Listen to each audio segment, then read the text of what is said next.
Carnival has become a business. And it's a business in the very white supremacist sense.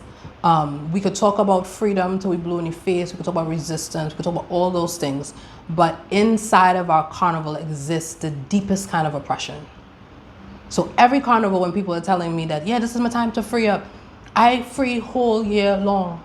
Carnival is every day for me.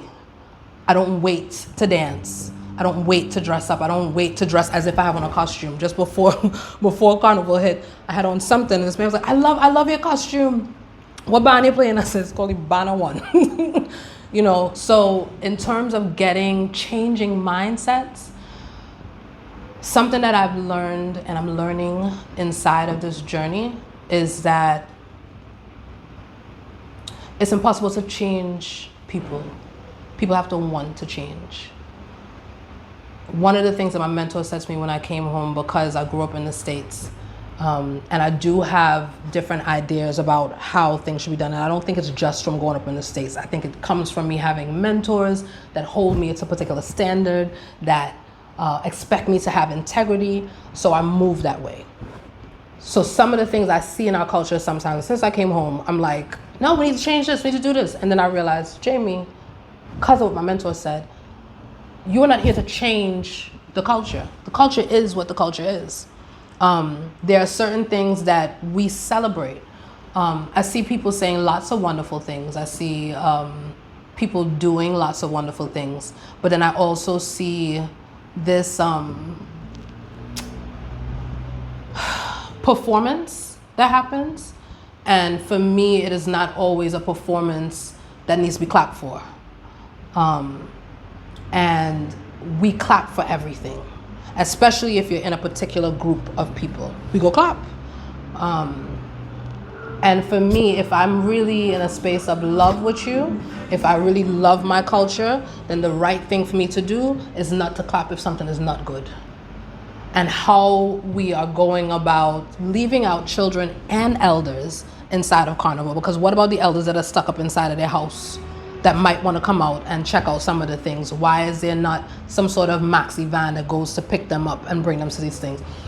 And it's easy, these things are easier said to done if you don't know what the infrastructure of NCC is.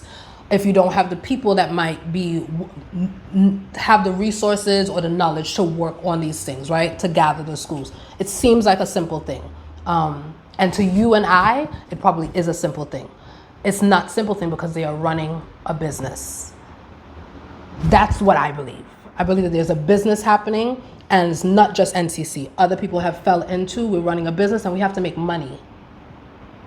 So bikini and beads make money, right? I could order it from China. I could get some fellas, glue it onto a backpack and charge $5,000 to $8,000, and I make my money for the carnival. Doesn't matter if your costume fall apart the next day. It doesn't matter if, a little girl on the street sees that and thinks this is what carnival is. There's a word for it. And it's for all the things that we're speaking about. It's cultural cosplay.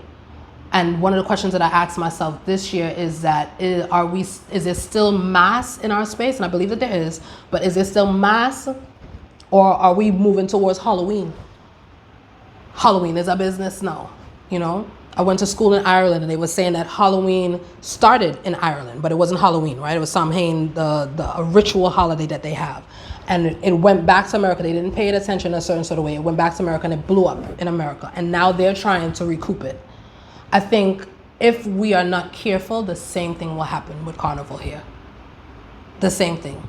The traditional mass characters, there are people that know.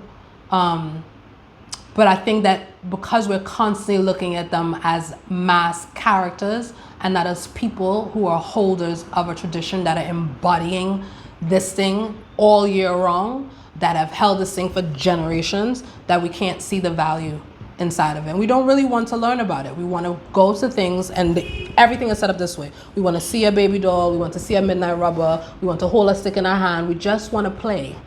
And the interesting thing is that Carnival is about play. But it's play rooted in a deep knowledge that we've come away from knowing, because it's too much work. It's too much work. We want things easy. We want things to be right there at our hand. We don't want to have to learn all about what Kalinda is. We've known Kalinda to be this thing our whole entire life, and it's just stick fighting, and we don't say nothing deep about no spiritual part of it and the practitioners, and we don't hear about the spiritual part of Black Indians. We don't want that. We want to put the costume on, and we want to just pretend.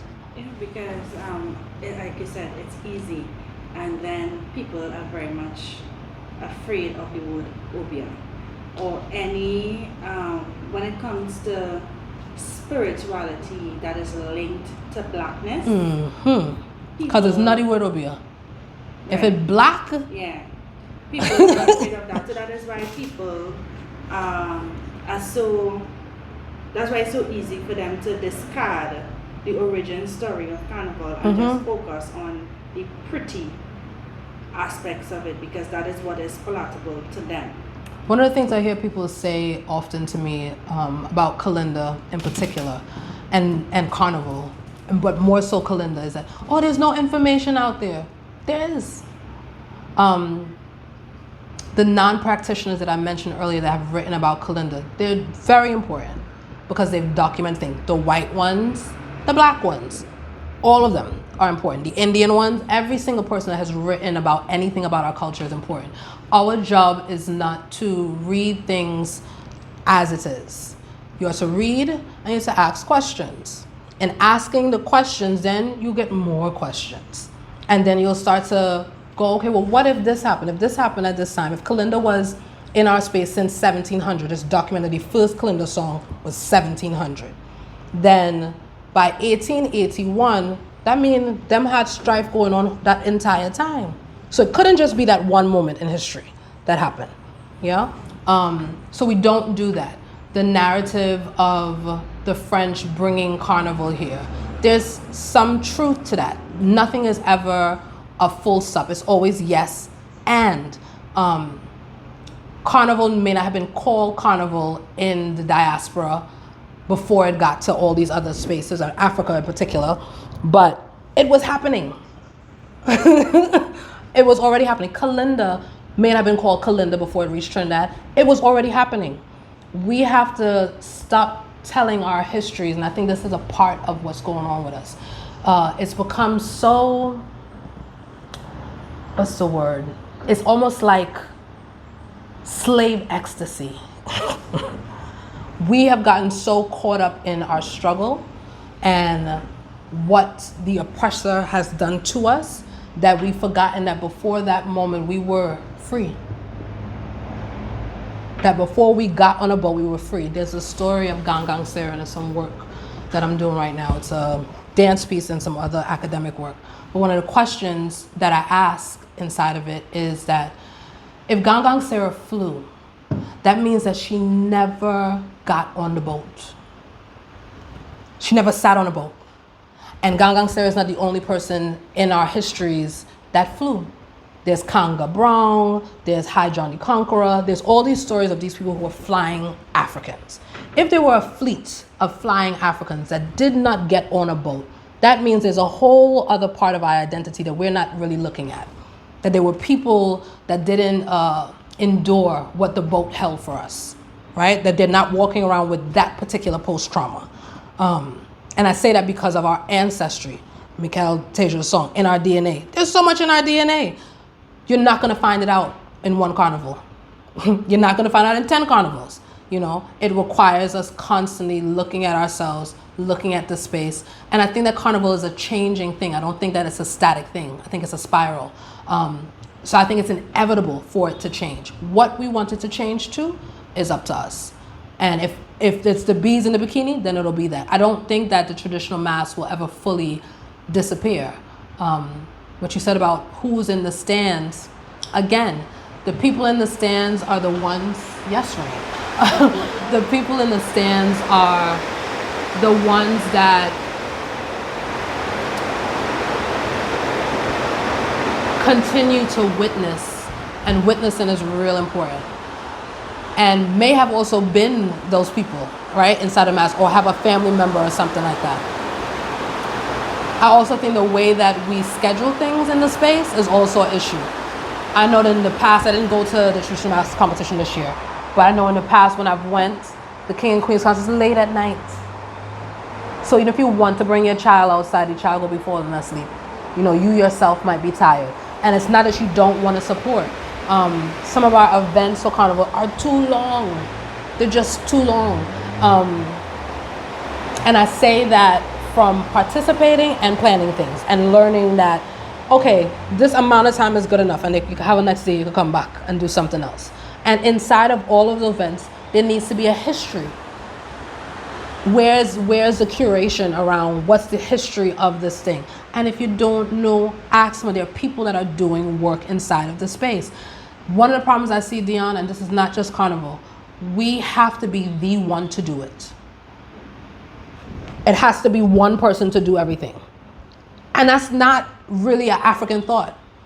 Multiple people can do the same thing. However, you actually have to be at a specialized level. And when I say that, I'm not saying that from a white frame. I'm saying it from a Congo frame. In Congo, the word for it is Muntu. And Muntu is that everyone inside of the society is specialized. We expect you to be specialized. We're going to provide you with the things for you to become specialized. So the question that I have to ask is, are we as a society being provided with the things to specialize ourselves in the things that we say that we are specialists in? We name people to be this person or that person, and half the time some of the people don't know. But they've built their brand in a particular way that people can say, oh, this person knows this. You go to the person, they actually have no idea. One of the things that Benji has done is reach out to different scholars that have written about Kalinda. And each one of those scholars has said to him at some point, you know, I really don't know about this thing at all. They're researchers. And when you're researching, it's that you're searching again, which means just questions that you're constantly asking about the work. And then if you have enough work, then you become the specialist. If you have longevity inside of a thing, you become the specialist because that's what people are seeing.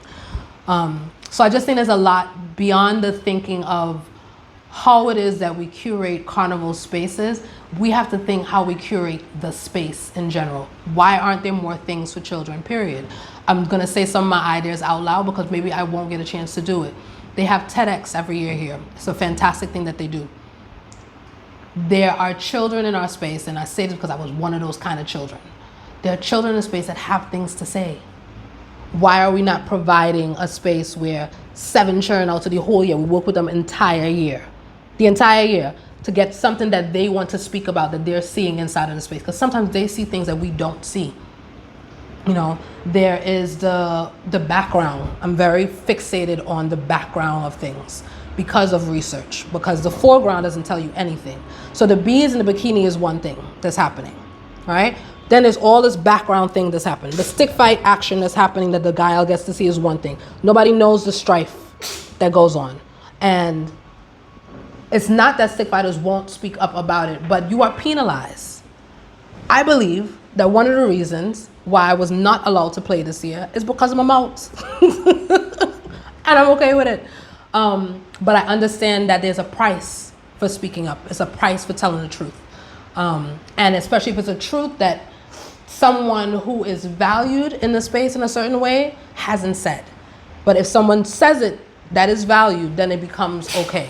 I'm sure that 5 to 10 years from now, somebody will say the same thing that Bois Academy has been saying for the last almost 20 years about Kalinda.